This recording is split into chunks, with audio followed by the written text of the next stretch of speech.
Buenas noches, estamos hoy día en esta circunstancia, en este momento, en la coyuntura de la sequía, motivado que convoquemos y propongamos un tema que es de amplio debate y que es persistente. Y creemos que el tema del agua sigue siendo para Cochabamba un gran desafío. Para ello hemos invitado particularmente a Miguel Aramayo, que nos haga una pequeña complementación de unos 5 minutos y que nos hable sobre el componente eléctrico, que normalmente no se lo menciona cuando se aborda el tema del proyecto múltiple Misicuni. ¿Qué perspectivas existen en el campo energético de la energía y de las fuentes hidráulicas en términos de producción de la energía eléctrica? Buenas noches. Les decía que yo recurriría al sector eléctrico como una referencia para contrastar dos tipos de servicio que tienen, por un lado, muchas analogías y por otro lado, obviamente, diferencias muy relevantes entre lo que es el sector eléctrico, la distribución del sector eléctrico o todo el esquema del sector eléctrico frente al sector agua. Y me da la impresión que hablando del tema del servicio de agua en Cochabamba, es como si estuviéramos hablando del sector eléctrico el año 62, 67 hasta el 70, en que justamente se tiene sí un Misicuni que representa lo que fue Corani el año 67, en que era una fuente de electricidad que resolvía el problema de tanto de Cochabamba, Oruro y de las minas, pero que las redes de distribución y también parte de las redes de transmisión estaban en condiciones muy precarias. La distribución, si ustedes recuerdan, en los años 60 y principios de los 70, en casi todas las capitales, posiblemente excepto La Paz y Oruro, era un sistema muy precario que no cubría a gran parte de la población, pero eso se salvaba porque la electricidad no necesariamente, o sea, no es imprescindible para todos y todos recurrían a diferentes fuentes, cosa que no ocurre con el agua. Pero ¿qué podría extraer de esas analogías que pueden ser útiles en este análisis del servicio de agua potable y alcantarillado? Primero, yo creo que aquí el tema del modelo institucional es un tema central porque en el sector eléctrico ya el año 64 tenía regulación, tenía un regulador y tenía los sujetos que eran las empresas de generación, de transmisión y distribución. Por lo tanto, esa estructura que estaba aislada en el año 67 se ha ido integrando y con la ley del año 94 ha funcionado como ley que sigue vigente hasta ahora, una estructura institucional en que la producción, que en este caso serían las fuentes de agua, como es Misicuni, como son las otras lagunas, y otras fuentes, como mencionaba Pablo, que también puede ser el embalse de Corani. Esas son las equivalentes a las generadoras de electricidad y como este servicio, y lo mostraban en las cifras, abastecerían una demanda, pero que en pocos años va a ser insuficiente y por lo tanto el tema equivalente a la generación eléctrica en una perspectiva de largo plazo va a necesitar una búsqueda incesante de nuevas fuentes que vayan armonizando con el crecimiento de la demanda. Entonces,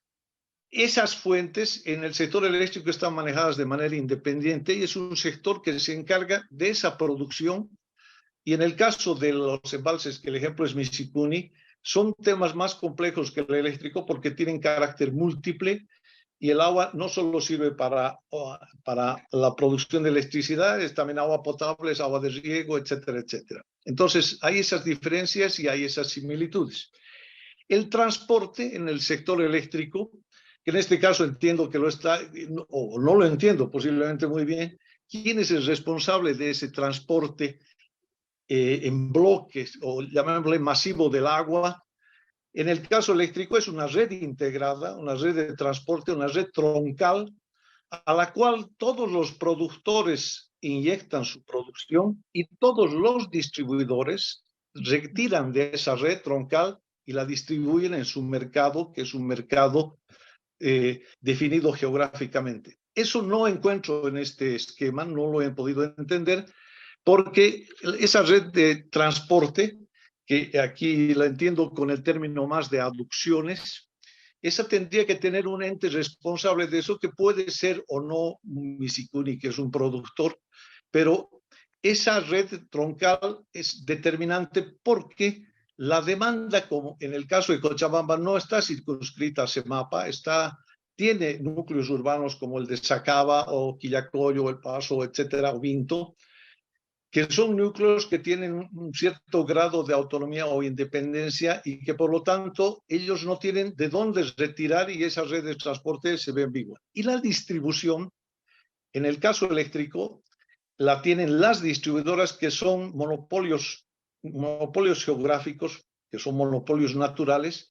y esa red de distribución retira de la red de transporte, y en el caso del agua es retirar de esas aducciones principales, tener el equivalente de las estaciones de transformación, que son las plantas de tratamiento, y las redes primarias de distribución y las redes secundarias. Eso no lo vemos en el esquema actual, no está claro, porque una empresa como Semapa se supone que tendría que tener muy claro qué infraestructura tiene, qué capacidad tiene ahora y qué demanda puede abastecer, y cuál es la que paulatinamente va a ir abasteciendo, porque no es un tema de la noche a la mañana. En el sector eléctrico ha tomado posiblemente 50 años en que se empiece con la cobertura que tenían esas redes precarias de principios de los 70, a llegar actualmente a tener una cobertura de más del 95% de la población. Por lo tanto, esa secuencia de atender un mercado de la distribución, sabiendo que la meta, si tomamos al sector eléctrico, es que debería haber un medidor de agua al lado de todo medidor de electricidad, porque son ambos servicios esenciales y no tiene por qué una familia no tener uno de ellos. Entonces, ese plan se supone que es el referencial. Adicionalmente, en el sector eléctrico hay un administrador del mercado mayorista. El mercado mayorista en este caso sería esas fuentes como Misicuni o los otros embalses, que son los productores y el transporte, y las distribuidoras grandes, que sería el caso Semapa y otras.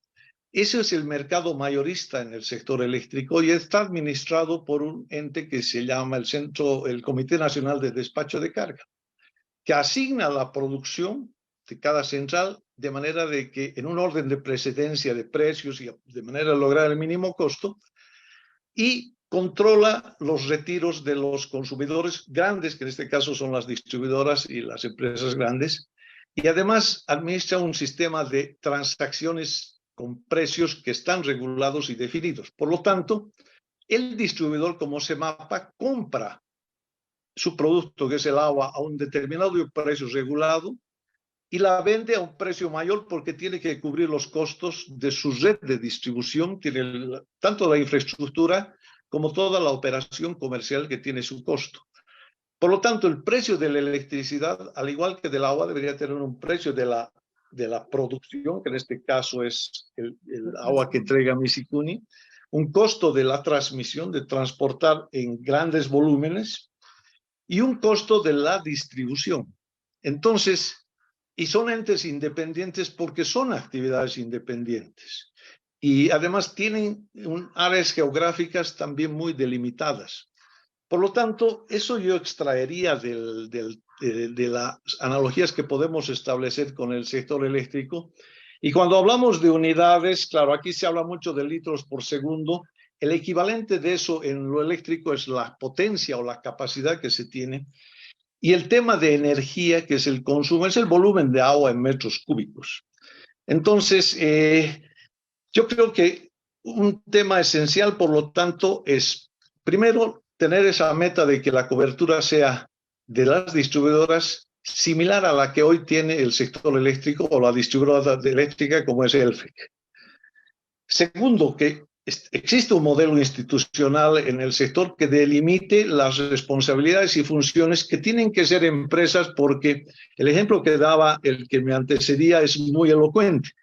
No puede haber una entidad que esté manejada con 22 directores, eso no es empresa, eso es un caos. Y sabemos que, al igual que lo que ha sucedido en el sector eléctrico en la década del 60 y del 70, había muchos entes, cooperativas, asociaciones, municipios, todos trataban de solucionar como sea el dotar de electricidad a su población, a su pueblo, a la comunidad. Y después ese modelo ha ido sustituyendo todos esos entes que son totalmente ineficientes, porque es evidente que es tremendamente ineficiente que una OTB distribuya el agua, que otra cooperativa o unidad pequeña, porque eso está bien para solucionar un problema de un líquido que es esencial todos los días, pero no para un modelo que funcione de aquí a 20 o 30 años. Por lo tanto, la gente sí se somete, está condicionada y tiene que aceptar cualquier imposición que tengan esas organizaciones pequeñas que son la forma de solucionar actualmente su problema, pero no son un modelo que debería persistir, y ese debería ir siendo sustituido paulatinamente conforme hicieron las eléctricas poco a poco, incluyendo lo que sería el riego ahora, que es la electrificación rural, que también tiene una gran cobertura hoy día, pero que en el caso eléctrico, la electrificación rural ha hecho inversiones por parte del Estado, porque para las empresas no eran inversiones rentables, pero esos activos, esas redes de distribución rural, las ha transferido para que las administren las distribuidoras de cada sitio. Entonces, se ha hecho esa combinación, y la estructura tarifaria admite todos esos, porque el mercado eléctrico, al igual que el de agua, va a tener residencial, va a tener el agua para el tema de comercial o general que tienen en lo eléctrico, que son oficinas, bancos, escuelas, colegios, hospitales, etcétera, que tienen una categoría que es la general, que es diferente. Tienen la industria y tienen el equivalente también del alumbrado público, que es todo el agua que necesitan para riego de parques, etcétera, etcétera. Entonces, hay muchas analogías. Y por último, un elemento que es central es el tema de tecnología. El sector eléctrico se maneja con última tecnología. Tiene un centro de despacho de carga con un sistema SCADA, que es un sistema de adquisición de datos y de operación remota de toda la red, en que en cada momento saben de qué se dispone y cuánto se está entregando a cada quien. Las empresas distribuidoras eléctricas, las principales, tienen todo su sistema y su red georreferenciada. Sus usuarios están georreferenciados de manera que les puedan prestar un servicio. El momento que le falta electricidad, ellos llaman y el centro de atención al cliente sabe dónde está ese cliente, sabe qué red, y despacha para que lo atiendan. Y por eso la gente está acostumbrada hoy a que no le falte electricidad, cosa que en la década del 60 y 70 era habitual, que todas las noches hay interrupciones. Por lo tanto, ese tema tecnológico es un tema también imprescindible. Y concluyo en esta analogía, es que estamos hablando de un rezago en el sector agua frente al eléctrico muy grande. Posiblemente, les digo, yo lo sitúo como si estuviéramos en la década del 70 o poco antes, y por lo tanto el avanzar es un avanzar paulatino de sustitución de todo lo ineficiente por una red, digamos, concebida tecnológicamente y comercialmente en otro esquema, y que no vamos a poder pretender resolverlo y dar agua a todo el mundo. La gran ventaja, y yo creo que una de las cosas que le interesa a Misicuni principalmente, es que si yo tengo una capacidad de almacenar 180 millones de metros cúbicos, eso debería Misicuni tratar de comercializarlo como sea, en agua potable, en agua de riego, porque esa es su fuente de ingresos. Y lo propio, la distribuidora de agua debería tener una situación económica muy parecida a la que tiene ELFEC. Me imagino que ELFEC factura anualmente, debe estar más de los 150 millones de dólares anuales de facturación bruta. Con eso paga a los generadores, paga al transmisor y cubre sus costos, y tiene utilidades que están por reguladas también. Por lo tanto, puede ser muy útil esa referencia de un sector que está en este momento, a nadie le preocupa que le va a faltar electricidad, frente a otro que está todavía en condiciones muy precarias.